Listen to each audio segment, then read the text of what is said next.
Les plumes sur RCN, présenté par Mona.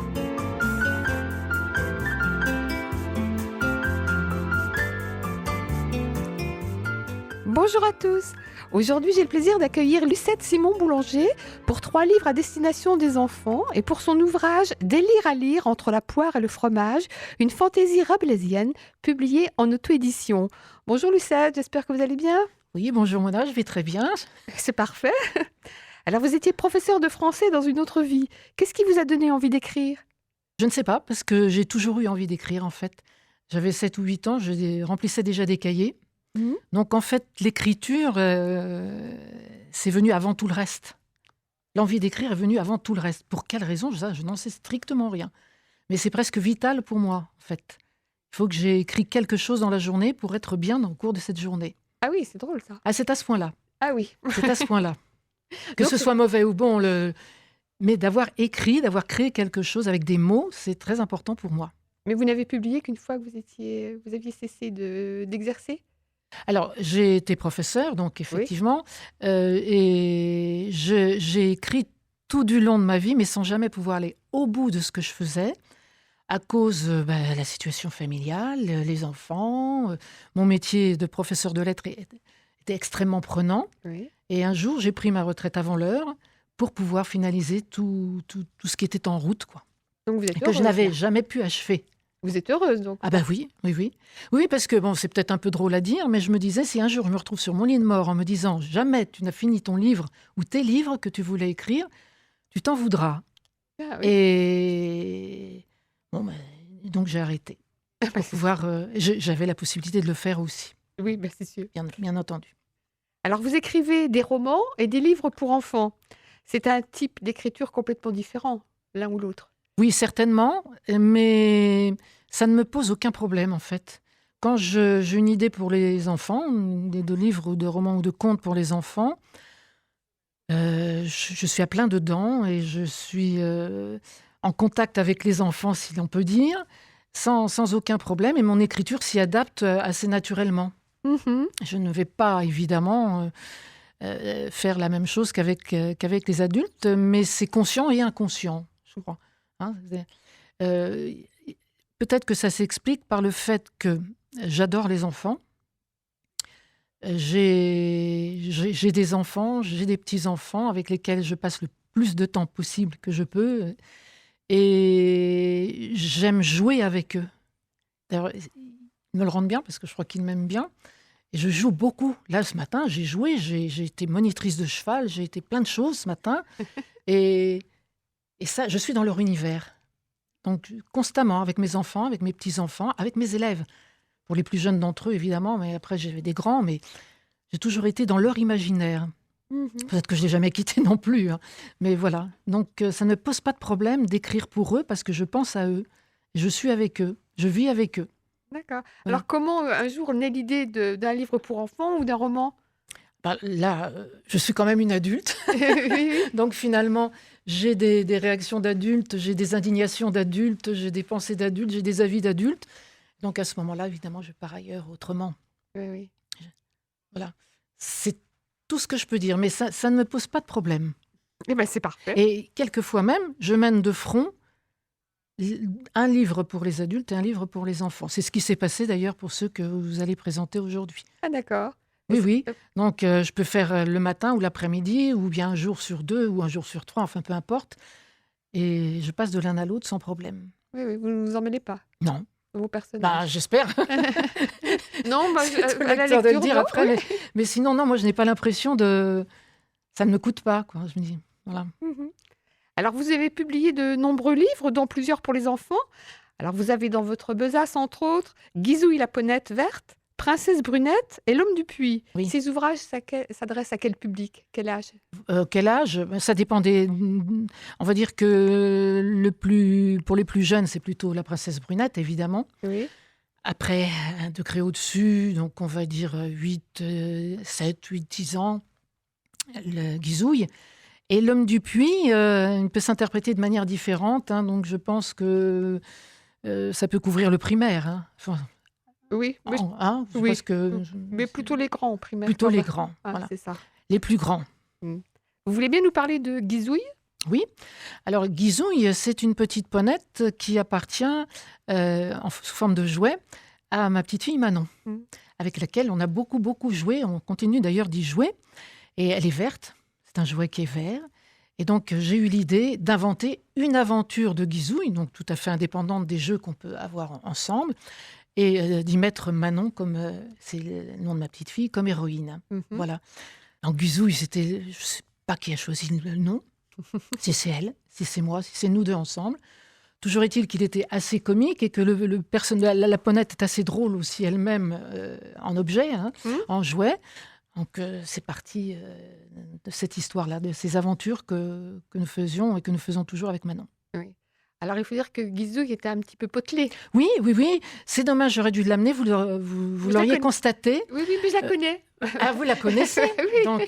Donc elle est potelée, effectivement, et c'est ce qui lui coûte ses ennuis, quelques-uns de ses ennuis, ou qui lui attire quelques-unes de ses réflexions dans l'histoire, hein, Oui. bien entendu. Mais elle est très sympathique, Oui, oui, bien sûr. Puis très, très sympathique. c'est une belle histoire pour lutter contre la grossophobie. On peut le prendre comme ça, effectivement, hein, parce qu'elle a bien du courage quelquefois quand certaines appellations lui sont données. Oui. Mais elle fend le cœur de tout le monde, finalement. Oui. Hein. Et voilà. Oui, c'est vrai que je n'avais pas pensé à cet aspect-là, mais il existe. Bien sûr. Il existe. Alors, le livre Princesse Brunette est complètement différent du précédent. Oui. Donc, Brunette, c'est Lucie. Lucie, mon autre petite fille, c'est elle qui a choisi, dans nos jeux, de s'appeler Princesse Brunette. Donc, comme elle s'appelait Princesse Brunette, je lui ai laissé son nom. Et je peux tout vous raconter. Bien On sûr. est là pour faire des confidences. Dans notre jardin, on avait des tuteurs en bambou. Et elle les mettait à plat dans la pelouse. Il joue moins maintenant. Et elle se construisait un château de bambou sur le sol. Voilà. Et moi, j'avais inventé un méchant seigneur, Oui. seigneur de Balfroid. Et puis, comme j'ai un petit potager sous forme de bac, je me suis mise en scène sous le nom de Liseron, parce qu'évidemment, je ne vais pas me donner mon nom. Donc, c'est à partir de cette histoire-là que j'ai inventé ce conte, un petit peu un anti-conte, parce que... Et en même temps, ma petite fille a cette faculté, cette deuxième petite fille a cette faculté de se transformer très vite d'un personnage dans un autre, dans les histoires quand on joue. Donc, et elle aime beaucoup se transformer en animal. Donc, Princesse Brunette se transforme sans cesse en animal. Alors, j'avais bien sûr toute l'histoire est entièrement de moi, j'ai inventé le reste. Bien sûr, et vous avez aussi illustré ces deux Alors, livres. ces deux-là, je les ai illustrés pour une raison particulière. D'abord, puisque vous connaissez Guizouille, que vous avez l'honneur de connaître Guizouille personnellement, je pouvais la dessiner moi-même. Et puis, j'ai illustré un autre livre qui s'appelle Le Château Tournant. Et comme j'avais eu des réactions, en toute humilité, plutôt positives sur les dessins, j'ai dit, bon, là, en plus, c'était les périodes de confinement, je vais m'amuser à les illustrer moi-même. Donc, je les ai illustrés. En plus, le problème, je ne suis pas une dessinatrice, mais il faut tourner le personnage si on veut qu'il apparaisse. Là, c'était facile parce que j'avais la ponette. Ah bah oui. À main. Donc, suivant les positions que je souhaitais donner, l'autre petit personnage aussi est là. Puis j'avais des photos de ma petite fille et que j'ai un peu transposées, bien sûr. Donc, ça m'a amusée d'illustrer parce que depuis longtemps, j'avais envie d'illustrer moi-même. Je n'ai pas de talent de dessinatrice, mais j'avais toujours l'idée de l'image que je voulais représenter, les gros plans, enfin, tout ça, je visualisais bien. Alors, j'ai essayé de le faire pour Guizouille comme pour Princesse Brunette. Voilà. Alors, par contre, le troisième est un peu particulier. Oui. Vous voulez nous en parler? Alors, L'Homme du Puits, on avait déjà écrit en coopération, enfin c'est moi qui rédige et puis les idées, il intervient sur la conduite du récit, si vous voulez. Un autre récit d'Antoine, qui est Le Phénix des Baux. Oui, en fait, il faut dire qu'Antoine, c'est votre petit-fils. Alors, Antoine, non, lui s'appelle Timothée. Pardon, Timothée, oui. Il s'appelle Timothée et c'est lui qui a choisi le prénom d'Antoine pour le héros. D'accord. Et donc, on avait été faire une visite des Baux de Provence. Et à la suite de cette visite, j'avais eu l'idée d'une histoire et je lui avais dit. Et donc, il avait coopéré dans l'élaboration du récit. Mhm. Et j'ai dit, on va en faire une deuxième, si tu veux bien. Alors là, il m'a dit, comme il avait visité la grotte Chauvet, nous, on revenait de Lascaux. Je lui dis, pourquoi pas une histoire? Il me dit, oui, je voudrais bien une histoire sur Lascaux avec la licorne. Parce que c'est l'animal qu'on appelle la licorne à Lascaux, qui n'est pas une licorne, mais enfin bon. Et on est parti là-dessus. Donc, ça se passe à Lascaux. Et moi, j'y tenais particulièrement, donc, parce que je suis sans doute une des rares personnes maintenant, il y en a, je ne sais pas combien on est, à avoir vu la vraie grotte de Oui, Lascaux. c'est ça. Maintenant, il Oui. n'y a plus qu'une Oui, copie. ben oui, parce que notre professeur on dit SVT maintenant, on disait Sciences Nat à mon époque, elle nous avait dit, si vous voulez voir la grotte de Lascaux, la vraie, on va en faire une fausse, nous avait-elle dit. Donc, précipitez-vous, c'est la dernière année d'ouverture. Comme on allait en Dordogne avec mes parents, donc j'étais jeune évidemment, je me souviens de pas grand-chose, mais je me souviens de l'escalier qui est illustré et qui ressemble tout à fait à ça. J'ai revu la porte donc assez récemment, mais on ne peut plus rentrer, Mhm. dans laquelle j'étais Après, c'est le flou complet. Mais c'était un grand souvenir malgré tout pour moi. Oui, oui, bien sûr. Voilà. Ça doit être émouvant d'écrire en collaboration avec son petit-fils. Oui, tout à fait, tout à fait. Donc, on n'est pas tout le temps ensemble, hein, donc on envoie des SMS où on se téléphone, on se montre, je montre ce que j'ai fait, qu'est-ce que tu penses que le personnage va devoir faire. On discute, voilà. Oui, oui, pour moi, c'est un grand bonheur. C'est pour ça que j'ai tenu aussi à ce que les deux autres interviennent. Le dernier, le petit Liam, il a 3 ans, et que les deux autres interviennent aussi en tant que personnages. Oui, oui, bien sûr. Alors, Lucette, vous avez illustré vous-même Guizouille la Ponette Verte et Princesse Brunette, mais vous avez confié l'illustration de l'Homme du Puits à Hélène Lacman. Pourquoi avoir délégué les illustrations? Il y a déjà une chronologie. En fait, quand j'ai écrit Le Phénix des Beaux, la même collection Oui. que L'Homme du Puits, je ne voulais pas du tout me lancer dans l'illustration. Donc Hélène Lacman s'en était occupée. Mhm. Et évidemment, Antoine, il avait des caractéristiques physiques, Oui. il y avait un style, et évidemment, c'est elle qui a continué. Ah, d'accord. Voilà, c'est tout simple. C'est tout simple. De toute façon, je n'aurais pas été en mesure de le faire. Oui, parce que c'est un peu plus compliqué. Voilà, c'est beaucoup plus compliqué. Et puis, dans les autres histoires, je savais très bien ce que je voulais représenter, les personnages que j'avais devant les yeux, en fait. Tandis que là, c'est aussi un travail très, très intéressant que de travailler avec une illustratrice. Parce que là, on a beaucoup de contacts, on a beaucoup d'échanges, de SMS, de mails, de coups de fil, de reprises, de dessins. Oui, parce que vous n'avez pas la même idée Elle fait des propositions, et quand je trouve que ça ne me correspond pas tout à fait à ce que j'ai dans l'idée, oui, elle reprend, évidemment. Hein, et d'un autre côté, des initiatives de sa part sont extrêmement les bienvenues. Voilà. Voilà. C'est une expérience que je ne regrette pas, que je pourrais continuer avec des livres un petit peu plus complexes, quoi, où je ne veux pas me lancer dans l'illustration. Mhm. Alors parlons maintenant de votre roman « Délire à lire entre la poire et le fromage », une fantaisie rabelaisienne. Alors pourquoi Rabelais vous a-t-il inspiré? Bon, si je vous dis j'aime beaucoup Rabelais, ça ne va pas vous étonner. Non. Si je le détestais, je n'aurais pas écrit ce livre. Ensuite... Mais il y a d'autres personnages que vous aimez. Oui. D'autres auteurs. Oui. Alors, je peux parler un tout petit peu de la jeunesse. Bien sûr. Premièrement, on est allé revisiter les châteaux de la Loire. Et il y a le château c'est un domaine de la Devinière, qui est le lieu de naissance de Rabelais, que j'ai visité avec énormément de plaisir. Et dans cet endroit, je me suis racheté, parce que je les avais déjà, toutes les œuvres de Rabelais, hein, qu'ils vendent évidemment, puisque il y a un musée avec son lieu de naissance. Et je me suis replongée dans la lecture. Bon, inévitablement, ça m'a plu à nouveau, ça m'a intéressé à nouveau.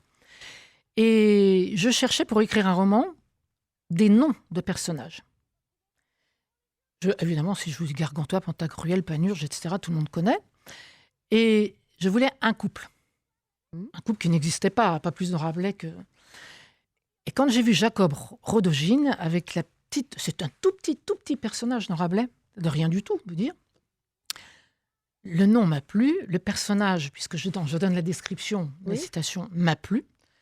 Mais il lui fallait un compagnon, et j'ai trouvé Jamette Braillé, le pilote amiral de la flotte de Pantagruel, qui lui aussi est aussi peu important, peut-être un peu plus qu'elle quand même, dans l'œuvre de Rabelais. Je tenais mes deux personnages, et à partir de là, Je ne savais pas quoi en faire vraiment, mais enfin, j'avais dans l'idée qu'il leur arrive à peu près ce qui leur arrive maintenant. Après, je ne sais pas si c'est une bonne chose, mais en général, je me laisse, tout en étant très consciente de ce que je fais. Je ne me livre pas à l'inconscient totalement, je ne vais pas comme ça à l'aventure.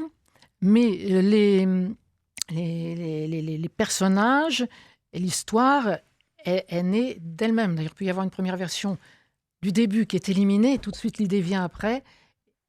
Et là, je pars dans cette aventure. Alors, donc, ils étaient rabelaisiens. J'aurais pu très bien écrire autre chose qu'un livre à partir de Rabelais. Et finalement, non.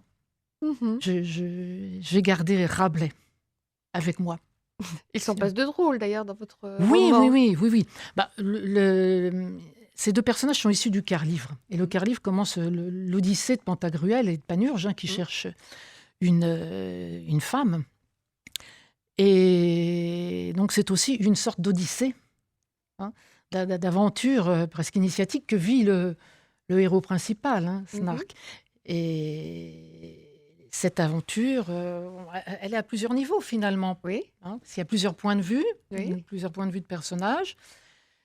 Bon, moi, je savais ce que j'avais envie de dire, comme on dit, je veux dire familièrement, parce que je savais vers quoi je voulais aller, ce que je voulais pas démontrer, parce que c'est pas un récit à thèse, mais ce que je voulais quand même évoquer à l'intérieur du roman ou du récit. Et finalement, dans le quart-livre, Rabelais veut évoquer les tourments de son époque.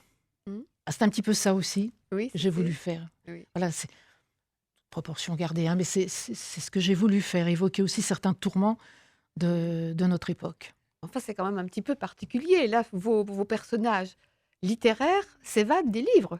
Oui.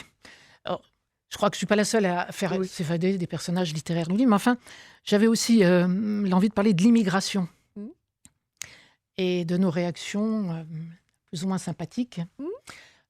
Donc, mes personnages étaient des immigrés. Alors, j'aurais pu les faire immigrer, des immigrés tels qu'on en connaît en ce moment, mais justement, ils se sont échappés du monde littéraire et ils ont peut-être autre chose aussi à nous dire. Voilà. Alors, que sont-ils venus faire? C'est ce que le héros est en charge de découvrir, quitte à les neutraliser s'il le faut. Oui, parce qu'il y a une police, bien sûr. Ah ben, le service, oui, il y a le service avec un grand S, un petit peu comme dans les textes kafkaïens. On ne sait pas ce que c'est que ce service, mais bon, il n'a pas l'air très sympathique non plus. Et voilà. Alors vous écrivez, je vous cite, « Ce siècle vaut le coup d'œil. Il a bon goût d'apocalypse. Des crises caniculaires, des déserts en sang, des glaciers en goguettes sur des mers solaires, des ciels noirs de carbone et pleins de foutres humains. C'est peut-être le dernier, il faut en profiter. » Vous pensez que l'humanité ne fait pas grand-chose pour la planète? Peut-être pas assez, non, peut-être pas suffisamment. Et j'ai l'impression même qu'on s'occupe d'autre chose en ce moment que de sauver la planète. Oui. Donc, oui, je veux rappeler.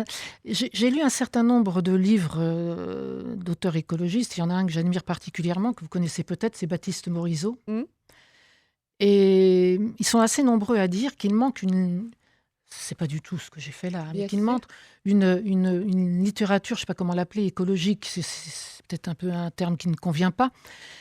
Mais où, avec un certain imaginaire, on arrive à entrevoir la sortie de ce tunnel dans lequel nous sommes.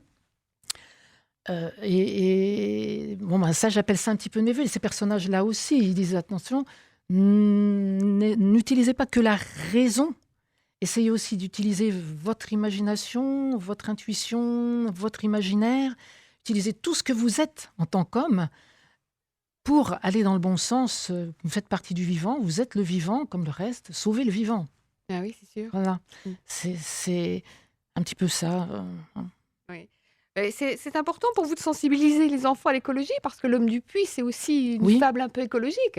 Oui, parce que plus je vieillis, plus j'avance en âge, plus indépendamment de l'écriture. Oui. La nature me passionne. J'aime pas dire la nature parce que nous sommes la nature. Mais bon, on va faire un petit extérieur quand même. Plus la nature me passionne, plus je suis extrêmement intéressée par les arbres, les animaux, les insectes. Et voilà, c'est pour cette raison qu'effectivement, j'en parle beaucoup plus. Alors Lucette, il n'y a pas que la planète Terre qui va mal. Vous écrivez « La planète Livre se dégrade et voit fondre son lectorat. Mais qu'un être normalement constitué, même s'il est de papier, troque son destin cousu main et quasi éternel contre une existence aléatoire en CDD, dépasse l'entendement. » Oui. Oui.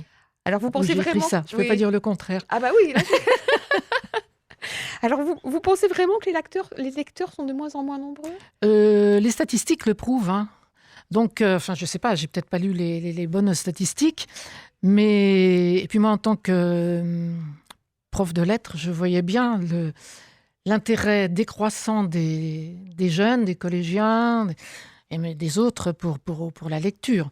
Donc, c'est dans ce sens-là que je l'ai écrit.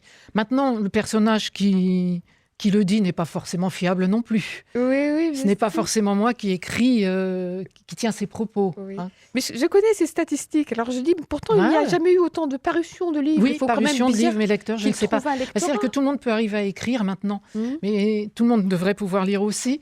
Mais il se trouve que la lecture de romans peut-être est moins fréquente, parce qu'on lit aussi beaucoup d'autres choses que les romans. Je ne sais pas.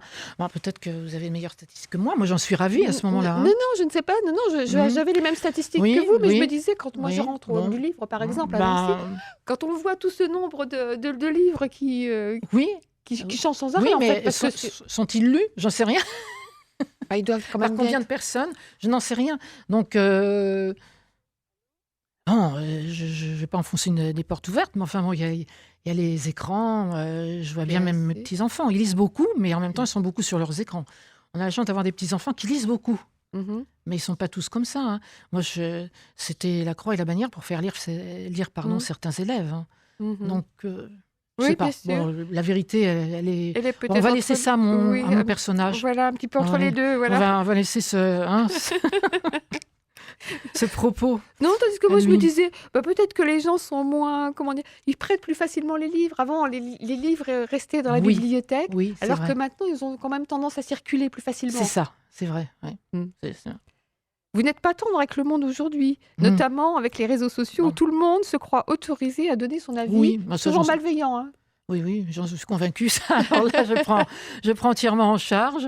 Et ce qui est amusant, c'est que oui, parce que je trouve qu'il y a beaucoup de dérives, que beaucoup de lynchages médiatiques se font au travers des réseaux sociaux, que personne ne prend plus nulle part le temps du recul nécessaire à la réflexion, qu'on réagit à l'émotion.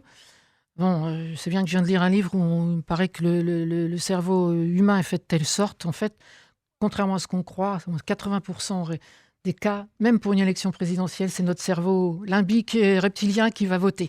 Alors bon, je ne sais pas trop, mais... On verra bien, là. Oui, mais je pense en tout cas qu'il fonctionne beaucoup sur les réseaux sociaux. Avant, j'y allais, maintenant, je n'y fais plus parce que je lis tellement de bêtises à mon goût. Hein, moi aussi. Hein, mon goût, à mon opinion. Et alors, ce qui est amusant, c'est que Rabelais l'avait presque prévu, parce que dans le Pays de Satin, il y a oui-dire. Je trouve ça savoureux comme expression en plus. Hein. Un réseau social qui maintenant s'appellerait oui-dire, ce serait formidable. Donc, oui-dire qui répand des rumeurs, des opinions toutes faites, des choses fausses.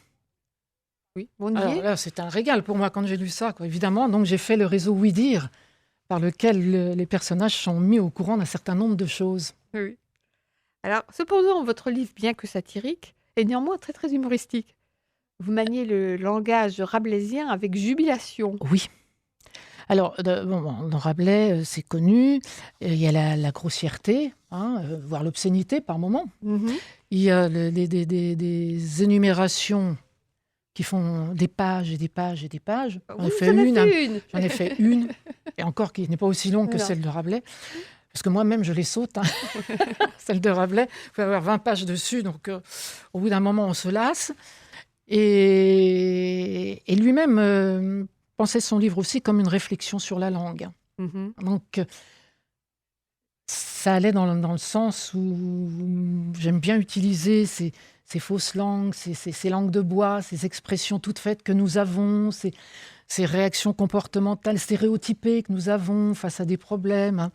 Voilà. Mélanger, ce qui me plaît bien, c'est, au travers de la langue aussi, mélanger l'imaginaire d'un côté et la réalité la plus triviale de l'autre. Mhm. La pizza avec l'urgence planétaire. Enfin, vous voyez ce que je veux dire? Oui, oui.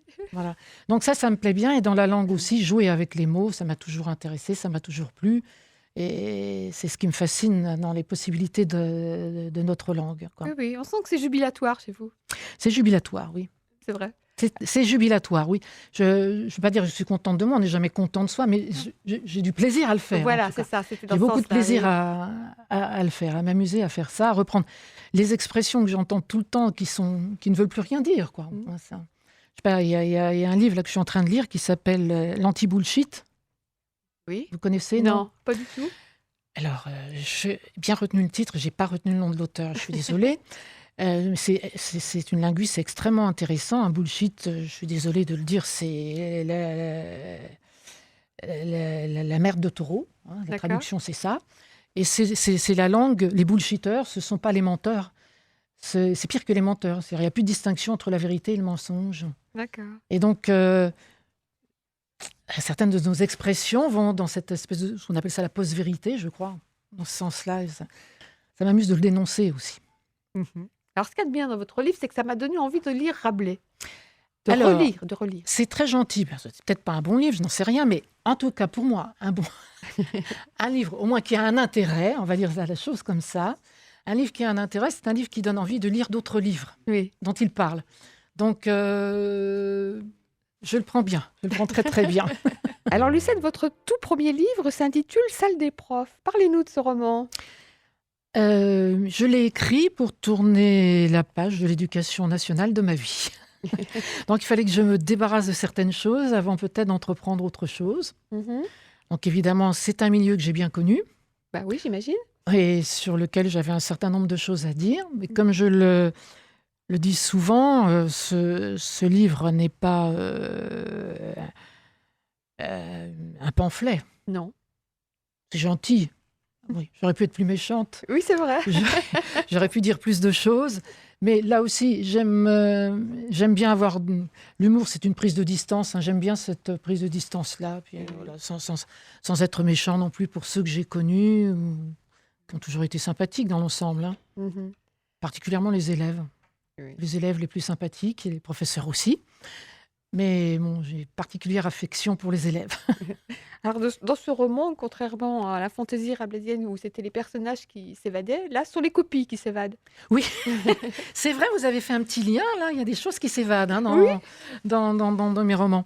Donc, effectivement, ce sont les... Alors, ça ne m'est jamais arrivé, personnellement, de perdre des copies. Peut-être de chercher un peu hagard d'une copie égarée, mais j'ai un de mes lecteurs qui m'a dit que c'était arrivé à l'un de ses amis collègues Ah, d'accord. de perdre... Puis ça arrive de temps en temps, on en entend parler, Oui. des copies d'examen qui s'égarent. Oui, bien sûr. Donc, c'est pas une impossibilité, c'est pas complètement farfelu. Non, non, mais là, c'est une. Oui, c'est ce qui ajoute au mystère. Bah oui, bien sûr. C'est ce qui Donc, c'est une ajoute au espèce mystère. de petite enquête policière. Ah bah oui, parce que ça, voilà. En fait, il y a toujours une enquête policière dans tous mes livres, je ne sais pas pourquoi, mais c'est comme ça. Donc, ne me demandez pas pour quelle raison, je n'en sais rien. Et là, cette enquête policière, effectivement, elle est autour de cette copie qui vole régulièrement cette copie au point de faire que l'un des professeurs, qui n'est d'ailleurs pas dans le roman, Oui. en fasse une dépression nerveuse, coutumière des enseignants. Mhm. Bah, il faut dire que certains professeurs sont bien démunis devant certains élèves. Oui, Il y en a oui. qui sont quand même très, très turbulents. Certains sont très turbulents, c'est certain. Mais disons que je n'ai pas eu trop à m'en plaindre personnellement. J'ai toujours réussi, je dis ça très, très simplement, mais à établir... Je vous ai dit que j'adorais les enfants, j'adorais les jeunes, à établir un bon contact. Je ne dis pas que je n'ai pas rencontré de problèmes. Je n'ai pas rencontré quelquefois des désagréments, mais ça n'a jamais été très, très loin. Oui. Ça n'a jamais été très, très loin. Ceci dit, je pense que ce qui s'est passé à un moment donné, c'est que, on le voyait même dans les conseils de classe, certains parents, je vais peut-être me faire des ennemis, ça fait rien, certains parents disaient que, en fait, les élèves avaient des droits. Et j'en suis bien convaincue, tout le monde a des droits, Yes. du plus petit au plus grand, du plus jeune au plus vieux. Mais on a aussi des devoirs de respect, des devoirs, enfin, je ne vais pas les énumérer. Et malheureusement, je crois qu'ils pensaient plus aux droits qu'aux devoirs. Oui, Ces parents-là en question. Ce qui fait que leurs enfants et des enfants réclamaient leurs droits sans penser du tout que les autres aussi en avaient des droits et que c'était peut-être leur devoir à eux. Il se dit aussi que les nouvelles générations sont plus Peut-être, difficiles. bien sûr, bien sûr. Bon, je n'ai pas eu le temps de trop y goûter. Oui. Je sais que mes amis collègues le disent, c'est certain. Hein, je vois aussi ce que mon petit-fils collégien me rapporte. Bon, voilà, peut-être aussi, j'ai connu des réformes successives Oui. du temps j'ai exercé, à chaque fois avec un espoir délirant qui était de moins en moins délirant et qui n'était plus du tout de l'espoir à la fin de ma carrière. Jamais rien n'a changé. Et je pense que tant qu'on... Là aussi, je vais peut-être me faire des ennemis. Tant qu'on ne verra pas l'enseignement autrement, je ne sais pas s'il a beaucoup changé. Hein. Je ne crois pas. Parce que je les aide à faire leurs devoirs. Je ne crois pas. Ce sera toujours la même chose. Et on est un petit peu, il me semble, déphasé. Moi, j'aurais plein d'idées, hein, mais bon, on ne me consulte pas, alors. Écoutez, écrivez un livre. Voilà. Alors, ce roman parle également en filigrane de la création Oui. littéraire. Pouvez-vous nous expliquer comment naît le sujet d'un roman ou d'un conte pour les enfants? Oui. Alors, je suis très heureuse que vous l'ayez vu, parce que je ne sais pas si tout le monde le voit. Ah bah, Et c'est très gentil de me le signaler, parce que c'est... Si vous voulez, au début, je peux... bien oui. sûr, vous pouvez Au début, développer. quand j'ai écrit, les premières fois que j'ai écrit, je n'allais jamais jusqu'au bout. Ce qui se passe dans ce roman, si vous l'avez constaté. Ça démarre et ça ne continue pas. Oui. Donc, en fait, je commençais, et c'était pas mal commencé à mon idée, quoi. Ça pouvait aller. Et puis après, alors la page blanche, sur des amas de pages blanches. Donc, c'était un très gros problème pour moi. Je me dis, bon, je ne suis pas capable. Hein. Finalement, j'ai une idée, ça va, je démarre, et puis après, j'arrête. Peut-être qu'il faut que j'abandonne. Bon, puis non, après, je suis allée au bout de mes livres. Alors là, c'est justement cette difficulté-là à commencer que j'ai voulu évoquer, cette difficulté d'intégrer le monde réel dans l'imaginaire. Enfin, c'est ça. C'est ça que j'ai voulu expliquer. Et je peux me permettre de prendre Bien le sûr, livre. je vous en prie. Et là, il n'y a pas la première page, où c'est sur le madon. Hein. Oui. Et c'est sur le madon, et c'est une phrase qui m'est venue à l'esprit comme ça, comme quand on marche, on a une idée, une phrase qui vient, qui trotte dans la tête. Et cette phrase n'a strictement rien à voir avec le roman, avec les professeurs, avec l'enseignement, avec quoi que ce soit. Et cette phrase, j'ai dit, elle va déclencher ce roman-là, sur le professorat. D'accord. Et parce que c'était une réflexion sur la création littéraire, effectivement aussi, et c'est rentré dedans. Qui fait qu'il y a un personnage qui, effectivement, est en charge de cette phrase et va la poursuivre. Voilà. Alors, quel conseil pourriez-vous donner à nos auditeurs qui auraient envie de se lancer dans l'écriture? C'est surtout d'y aller franchement, quoi. Oui. D'y aller franchement. Je pense que le mieux, là aussi, on enfonce des portes ouvertes, mais c'est l'authenticité. Moi, je crois que c'est ça. À partir du moment où on veut faire quelque chose de manière ostentatoire, solennelle, ça ne marche pas. Il faut être authentique. Les phrases que je raye sont les phrases dont je suis le plus fière au départ. Ah oui, d'accord. Vous comprenez ce que je veux dire? Oui, bien sûr. Elle est bien, celle-là, elle est bien. Je me dis non, c'est pédant, c'est alambiqué, c'est sophistiqué, ça veut rien dire finalement. Et je raye. Donc, c'est ça, s'y aller avec son authenticité après, c'est peut-être talentueux, ça ne l'est peut-être pas, ça c'est un autre problème. Puis parler Il de ce faut qu'on oser. connaît aussi. Pardon? Parler de ce qu'on connaît aussi, peut-être. Alors, parler de ce qu'on connaît, ça vaut peut-être mieux. Bon, quand c'est de l'imaginaire, ça n'a pas d'importance. Non, mais Ça n'a pas mais enfin, c'est un imaginaire qui est en nous. Il n'y a aucun imaginaire qui ne repose sur la réalité. Hein. bien sûr. Moi, je me rappelle toujours, et c'est l'exemple que je donne, c'est notre prof de dessin quand j'étais au lycée, qui nous avait fait dessiner une chimère. Oui. Elle dit, imaginez une chimère. Qu'est-ce qu'on a tous dessiné? Un animal fantastique, mais qui avait des bouts de lion, des têtes de girafe. C'est-à-dire que le dessin final, il était bien un animal qui n'existait pas, c'était bien un animal chimérique, mais il était fait de bouts Oui. d'animaux existants. Donc en fait, l'imaginaire, il repose là-dessus, sur tout ce qu'on sait, sur tout ce qu'on a vécu, sur tout ce qu'on vit et qu'on transforme. Mais c'est un puzzle en fait. Oui, oui, bien sûr. Alors, dans beaucoup de vos livres, vous parlez de la Provence, c'est votre seconde patrie, non? Oui, oui. En fait, moi, je suis née dans la région parisienne. J'ai fait mes études à la Sorbonne. Je connais bien Paris, je connais bien Versailles où je suis née. Et ensuite, on a vécu beaucoup dans la Bresse.